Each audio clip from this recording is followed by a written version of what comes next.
Thanks to the support as a channel member, Emerald Dropmo. Well, this is supposed to be the season that we finally win the Champions League in Europe, but we've started the Premier League so badly that we're struggling to stay in the top half of the table and I might get fired. So that's not ideal, really. I say I might get fired. Actually, the board have switched back from disappointed at qualify for Champions League to satisfied off the back of a glorious 3-match drawing run against such footballing giants as Manchester United, Everton and Tottenham. So, I mean, we've also previously lost against Brighton. That is the only Premier League game we've lost. We're just unfortunately not winning very many. Only 2 wins from 7. It is early days. We are only 3 points behind Tottenham in that chase for the Champions League spots, but we are supposed to be in a title race. We did win the league 2 years ago, and then all the managers of all the other top clubs all retired at the same time. So I think I'm the only manager in the league who's previously won it.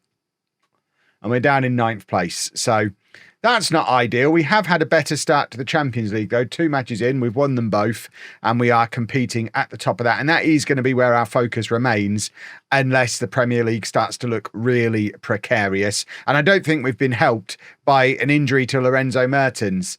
He got injured really early on in the season, broken ribs.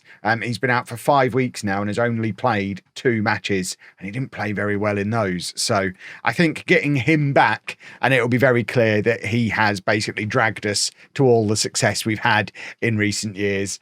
And we could probably do with him coming back and dragging us again. But let's disregard all that for now, focusing on this game against Benfica. And this is the team we are putting out there for this match. And it is a strong team. It's Drazic in goal, a back four of Lee, Vidal Santos, Sheerlink and Albinusen, Coppens and Benvenuti in midfield, Romero, Dillon and Yang behind Cost up front. It's such a different looking 11, even to this time last year in the Champions League. There has been huge player turnover, even from our Premier League winning team. And I think I probably need to practice what I preach a little bit and just sit on my hands for the next couple of transfer windows, which might be outside of my control anyway, because we are currently failing Champions League FFP.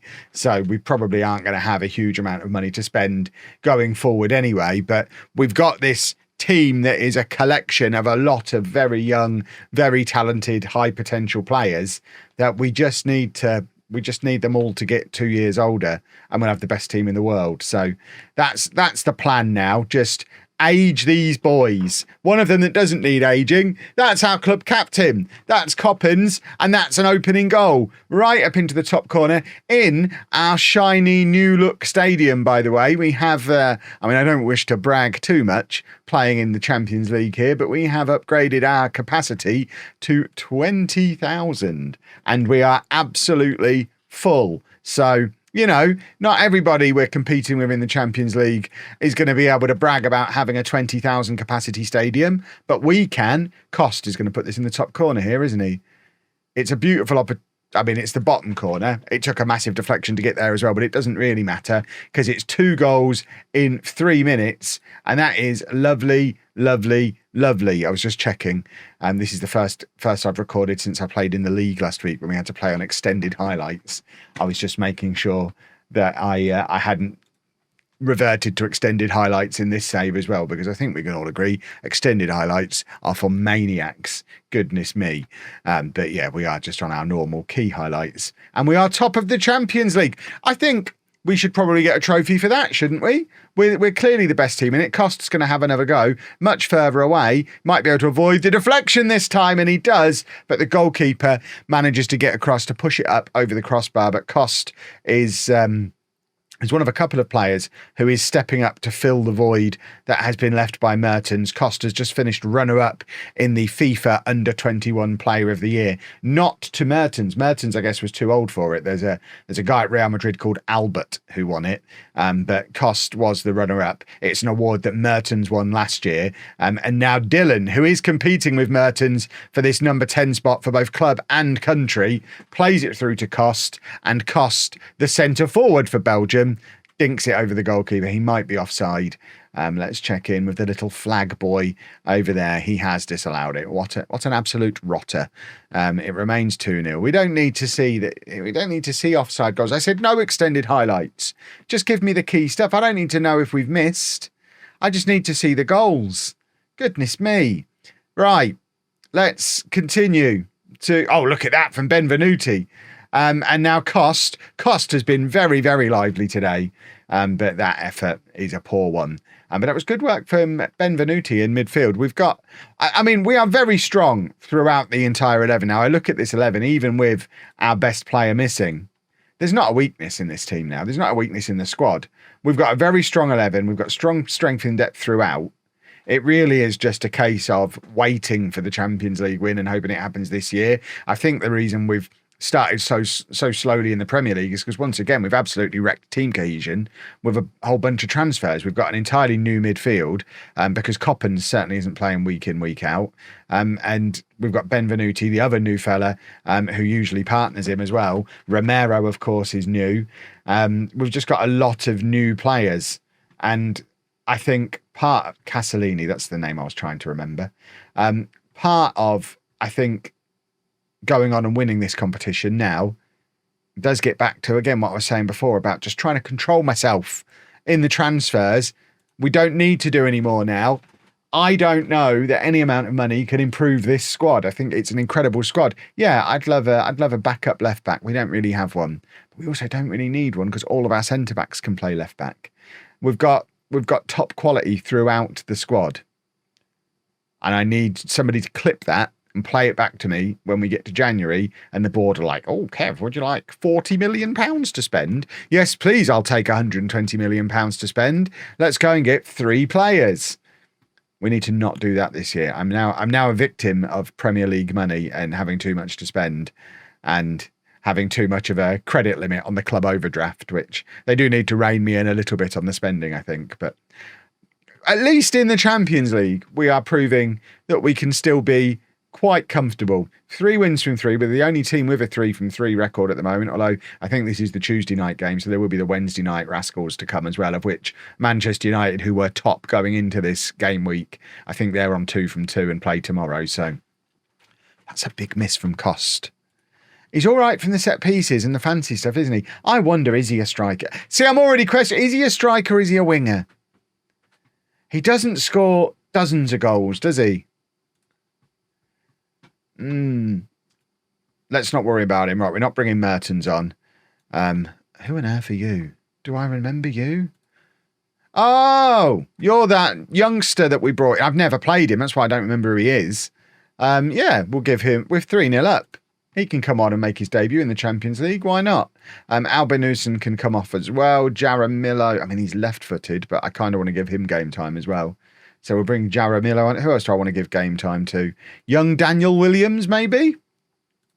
Maybe this is a good opportunity for Daniel Williams at 6'4" to get some game time at centre forward. I think it probably is. Let's have a first look at him, our English wonder kid. We've got a lot of hopes on him because obviously we need more English players in the squad.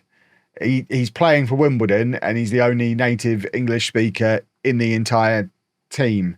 Not the squad. We've got a couple of British backup goalkeepers. So, you know, I'm not a complete monster.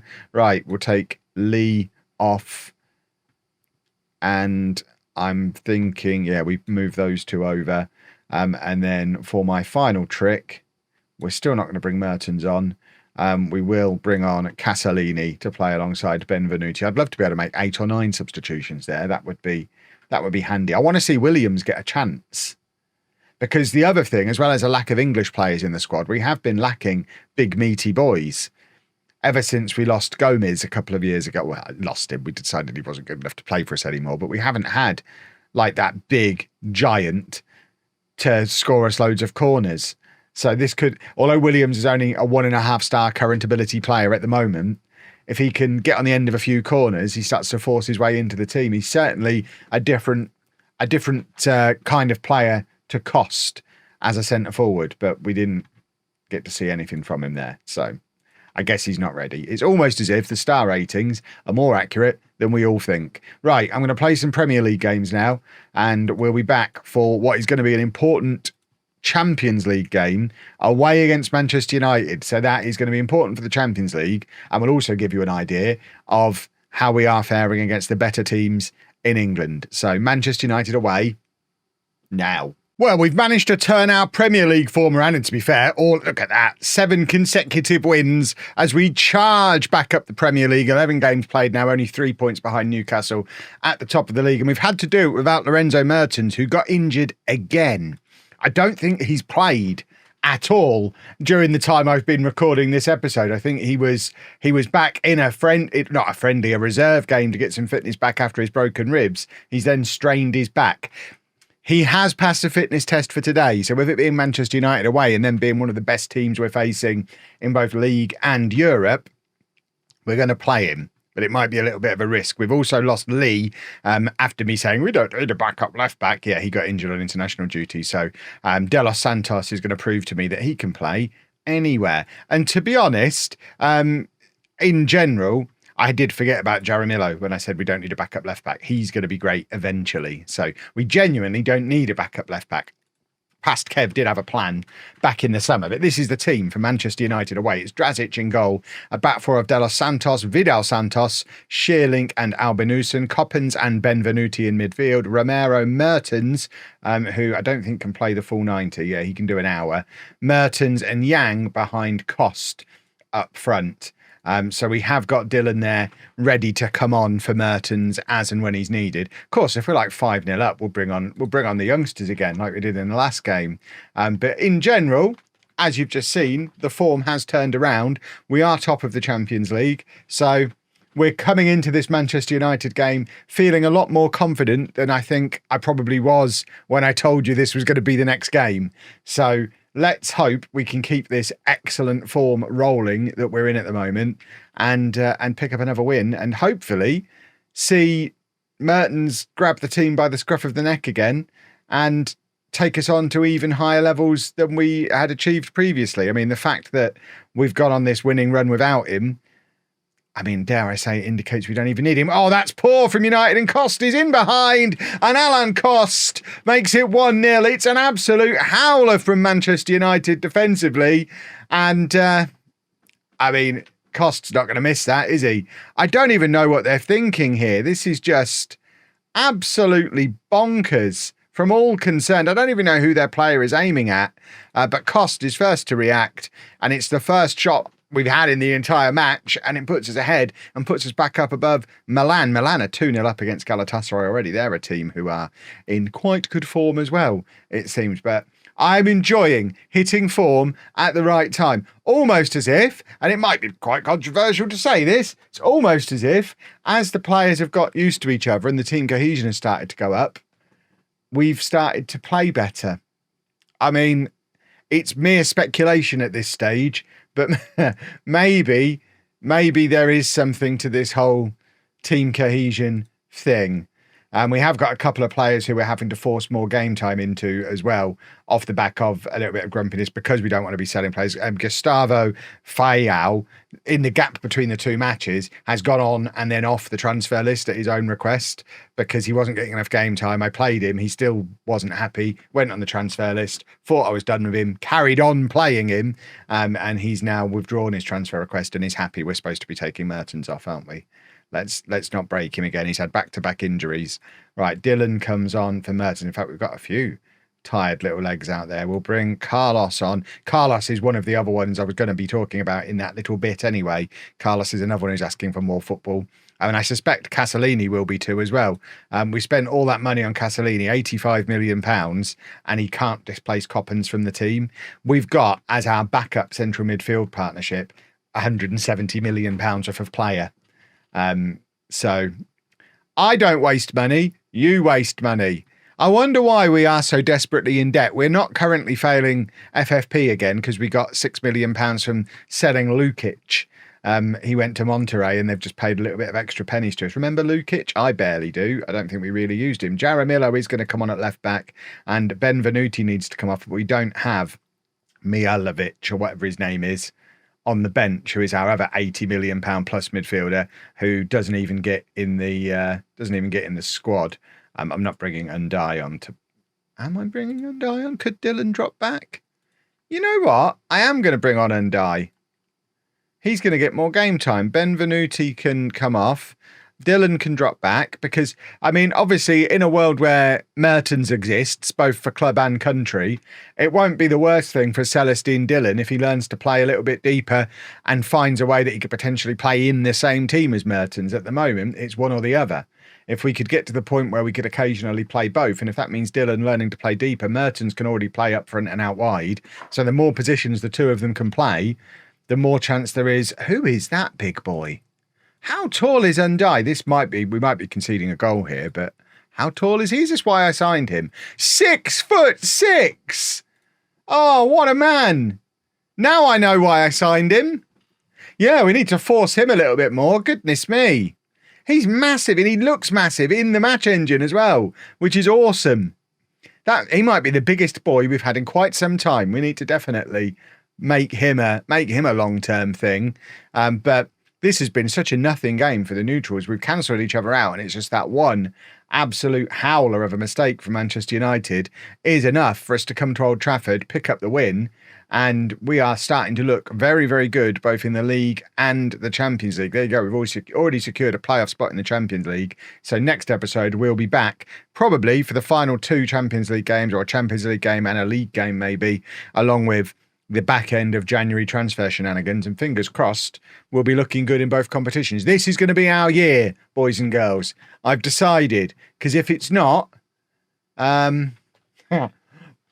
we are due to be £1 billion in debt fairly soon. So I think we probably do need to win and run as quickly as we can before that whole thing catches up with me. But if you've enjoyed that, please make sure you leave a nice big thumbs up on there for me. Subscribe to the channel for daily Football Manager videos. Thank you very much to my beautiful Patreons as well. And thank you very much for watching.